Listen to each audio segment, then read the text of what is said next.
Sir 10 లక్షల పైన ఉన్నాయి ఇప్పుడు మాకు ఇప్పుడు తెలుస్తుంది. ఇవాళ ఒక ప్రయత్నం చేశాం, ఒక ఏజ్ వైజ్ అనాలిసిస్ చేశాం. కాంట్రాక్టర్లలో కూడా 10 లక్షలకు రావడానికి కారణం ఏంటంటే వర్గీకరణ చేసుకుంటూ వస్తా ఉన్నాం. 10 లక్షల లోపు ఎంత ఉన్నాయి, 25 లక్షలు ఎంత ఉన్నాయి, 50 లక్షలు ఎన్ని ఉన్నాయి, కోటి లోపల ఎంతమంది ఉన్నారు, 5 కోట్ల లోపల ఎంతమంది ఉన్నారు అనేటువంటిది చేసుకుని వీళ్లలో మళ్ళీ ఏజ్ వైజ్ అనాలిసిస్ చేశాం. ఎంతకాలం నుంచి ఈ బకాయిలు ఉన్నాయి అనేటువంటిది.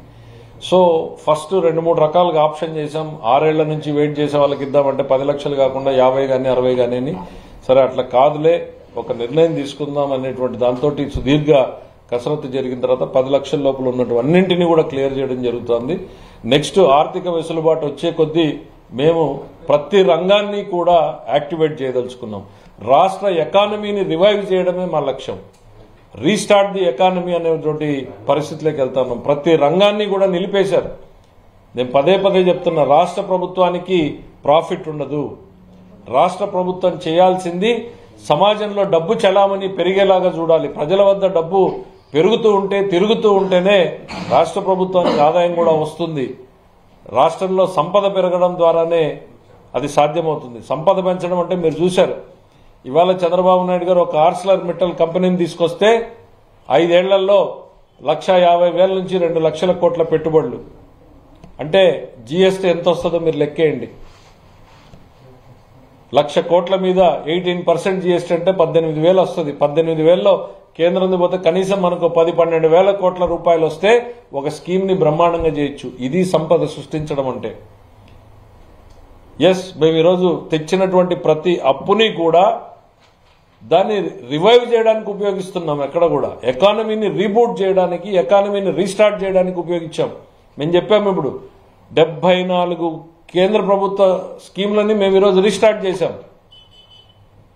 అట్లని మేము ఇచ్చినటువంటి ఏ హామీని కూడా పక్కన పెట్టడం లేదు. ఇప్పటికే హామీలు అమలు చేశాం. రాబోయేటువంటి రోజుల్లోనే మిగిలిన వాటిని కూడా అమలు చేస్తాం అనేటువంటిది ఈ సందర్భంగా తెలియజేస్తున్నాం. Thank you.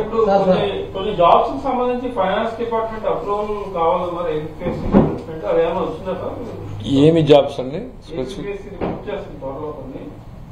మా దృష్టిలో అయితే లేదమ్మా. అట్లా అంటే ఫైల్ ఏమన్నా మూవ్ అయింటదేమో. డెఫినెట్ గా రాష్ట్ర ప్రభుత్వం తీసుకున్నటువంటి నిర్ణయాలకు అనుగుణంగానే రాష్ట్ర ఆర్థిక శాఖ పనిచేస్తుంది. దాంట్లో భిన్నాభిప్రాయాలు ఏమీ కూడా ఉండవు అనేటువంటిది స్పష్టం చేయదలుచుకున్నాను. సార్, ఇప్పుడు సంక్రాంతికి వచ్చే వాళ్ళ దగ్గర చాలా చోట్ల టోల్ గేట్స్ అన్ని కూడా 4 కిలోమీటర్లు 4-5 గంటలుగా ఆగిపోయాయి సార్. చాలా తెలంగాణ గవర్నమెంట్ కానీ గవర్నమెంట్ ఆఫ్ ఇండియాతో మాట్లాడే ఆ టోల్ గేట్ లెవెల్ క్లియరెన్స్ అని ఇప్పించే ప్రయత్నం చేస్తారు. ఎందుకంటే వారు ఫైనాన్స్ తప్పకుండా మీరు ఇప్పుడే దృష్టికి తీసుకొచ్చారు. దాంట్లో ఏం చేయగలం అనేటువంటిది కూడా, ఎందుకనంటే చూస్తూ ఉన్నాం పేపర్లోను, టీవీలోను. మాకు కూడా సంతోషంగా ఉంది. ఇంటికి వచ్చేటువంటి ప్రయత్నం చేసే దాంట్లో వాళ్ళు ఇబ్బందులు పడకుండా తీసుకొచ్చేదానికి ఈ ప్రభుత్వం ఏం చేయాలనేటువంటిది కూడా ఖచ్చితంగా మేము దృష్టి పెడతాం. ఇప్పటికిప్పుడు కూడా మాట్లాడి ఎంత మేరకు వెసులుబాటు కలిగించగలిగితే అంత ప్రయత్నం కూడా చేస్తాం. అది ఆల్రెడీ ప్రీ బడ్జెట్ మీటింగ్ లో దాని మీద సబ్మిషన్స్ ఇవ్వడం జరిగిందమ్మా. ప్రీ బడ్జెట్ మీటింగ్ మన జైసల్మేర్ లో జరిగింది. దానికి సంబంధించినటువంటివన్నీ కూడా ఇన్ రైటింగ్ కేంద్ర ప్రభుత్వానికి సబ్మిట్ చేయడం జరిగింది. 5 సంవత్సరాల పాటు ఆర్థిక అరాచకము, ఆర్థిక విధ్వంసం చేసినటువంటిది 5 నెలల్లో గాడిలో పడుతుందని మీరు నమ్మతారా చెప్పండి? మేము కష్టపడుతున్నాం, గాడిన పెట్టేటువంటి ప్రయత్నం చేస్తున్నాం. ఇప్పుడు పడిపోవడానికి సిద్ధంగా ఉన్నటువంటి రాష్ట్రాన్ని నిలబెట్టడానికి, నిలబడిన తర్వాత పరుగులు పెట్టించడానికి ఈ రాష్ట్ర ప్రభుత్వం పనిచేస్తుంది. మేము 5 నెలల్లోనే అద్భుతాలు జరుగుతాయి, అద్భుతాలు జరిగిపోయాయి అనేటువంటిది కూడా లేదు. ఇవాళ చూశారు మీరు, ఎలక్ట్రిసిటీ మీద మేము ఇలా బాధ్యత తీసుకున్నాం, మేము పెంచము అనేటువంటిది ప్రభుత్వం ఒక స్టాండ్ కమిటెడ్ గా చెప్పింది. గతంలో వేసిన ట్రూ అప్ ఛార్జీల మీద గోలగోలు చేశారు. ఎవరు వేశారు? జగన్మోహన్ రెడ్డి గారు. ఆయన ఏపీఆర్సీకి సబ్మిట్ చేసిపోయాడు. ఏపీఆర్సీ అంటే నథింగ్ బట్ ది కోర్ట్. మా ప్రభుత్వం వచ్చిన తర్వాత ఆదేశాలు వచ్చాయి, కోర్టు నుంచి ఆదేశాలు వచ్చిన తర్వాత అమలు చేయాల్సిందే, మాకు ఆప్షన్ లేదు. ఆ ట్రూ అప్ ఛార్జీలు జగన్మోహన్ రెడ్డి గారి పుణ్యమా అని ఆయన కోర్టులో వేసిపోయినటువంటి వాటి మీద వచ్చినటువంటి ఆదేశాలని గతంలో అమలు చేశాం తప్ప, ఇవాళ మీరు చూశారు నిన్న మొన్న పబ్లిక్ హియరింగ్ జరిగింది.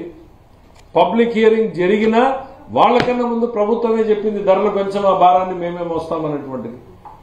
సో మేము మా మాట ఏవైతే చెప్పామో అడుగడుగునా కూడా దాని పట్ల కమిటెడ్ గానే పోతున్నాం. ఎస్, ఇబ్బందులు ఉన్నాయి. రాష్ట్రంలో ఆర్థిక ఇబ్బందులు నేను ఒక్కటి చెప్పగలను, భారతదేశంలో ఏ రాష్ట్రం కూడా ఫేస్ చేయనటువంటి ఆర్థిక ఇబ్బందులు ఈరోజు ఆంధ్రప్రదేశ్ ఫేస్ చేస్తూ ఉంది. బట్ అదృష్టమో ఇవాళ చంద్రబాబు నాయుడు లాంటి నాయకుడిని ప్రజలు ఎన్నుకోవడం, ప్రజలు అద్భుతమైనటువంటి పరిణితిని చూపించారు అనడానికి ఇంతకన్నా వేరే అక్కర్లేదు. చంద్రబాబు నాయుడు గారిని ఎన్నుకోవడం, కేంద్రంలోని కూటమిని ఇవాళ అధికారంలోకి తేవడం అనంటే ప్రజలు కేంద్రం నుంచి కూడా సపోర్టు వస్తుంది అనేటువంటి నమ్మకంతోనే చేశారు. కేంద్రం కూడా బాధ్యతగా ఉంది అనేటువంటి విషయాన్ని కూడా ఈ సందర్భంగా మరొకసారి మీ అందరికీ కూడా తెలియజేస్తున్నారు. Thank you.